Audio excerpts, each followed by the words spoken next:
Good morning, নমস্কাৰ মোৰ সন্মানীয় কৃষক প্ৰেমিক ৰাইজসকল। আজি আপোনালোকক অলপমান খেতিডোখৰ বিষয়ে আপোনালোকক অলপমান দেখালোঁ, খেতিডোখৰ দেখাইছোঁ।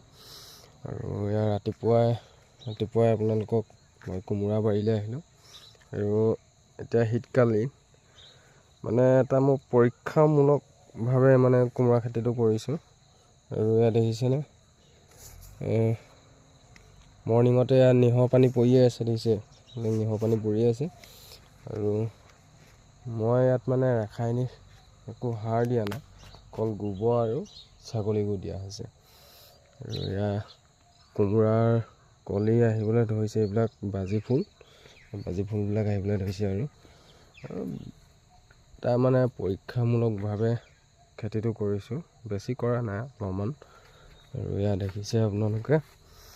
আৰু যিটো সময়ত মানে এইটো খেতি নকৰে, এইটো এতিয়া শীতকালীন সময়ত মানে নৱেম্বৰ মাহৰ আজি 27 তাৰিখ, আৰু 27 তাৰিখে আপোনালোকক খেতিটো দেখাইছোঁ। আৰু এইবিলাক দেখিছে কোমোৰা কলি আহিবলৈ ধৰিছে, আৰু এইবিলাক বাজি ফুল আহিবলৈ ধৰিছে। প্ৰডাকশ্যনটো কেনেকুৱানো দিয়ে আৰু শীতকালিত আমাৰ ইয়াত হয় নহয়, তাকে এটা পৰীক্ষামূলকভাৱে কোমোৰা খেতিটো কৰিব বিচাৰিছোঁ। আৰু এইটো সময়ত যিহেতু খাৰুখেতীয়া মানে অৰুণাচল এনেকুৱা জেগাবিলাকত এইবিলাক খেতি কৰে, আমাৰ অসমৰ মানে আমাৰ এইটো অঞ্চলত এই খেতিটো নকৰে। সেইকাৰণে আমাৰ কৃষকে মানে যিটো পাবলগীয়া পইচা, সেই পইচাটো নেপায়। আৰু সেইবাবে মানে মই এই সময়টোত মানে এই খেতিটো কৰিম বুলি মানে এটা পৰীক্ষামূলকভাৱে মানে এটা ট্ৰাই কৰি চাইছোঁ, কেনেকুৱা প্ৰডাকশ্যন, কেনেকুৱা হয়, কেনেকুৱা লাগন।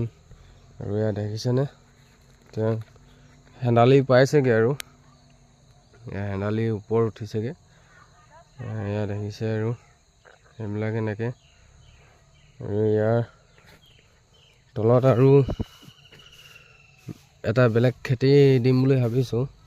এইপিনে তিয়ঁহ খুলি মাৰি আছোঁ, এইপিনে তিয়ঁহ দিম বুলি ভাবিছোঁ, তিয়ঁহ। আৰু মোৰ বেলেগ খেতি আছে, মোৰ ঘৰৰ ওচৰত মানে মোৰ ঘৰৰ বাৰীখনত এই কোমোৰাটোকে দি থৈছোঁ। মোৰ বেলেগ খেতি আপোনাৰ আলু, ফ্ৰেঞ্চবিন,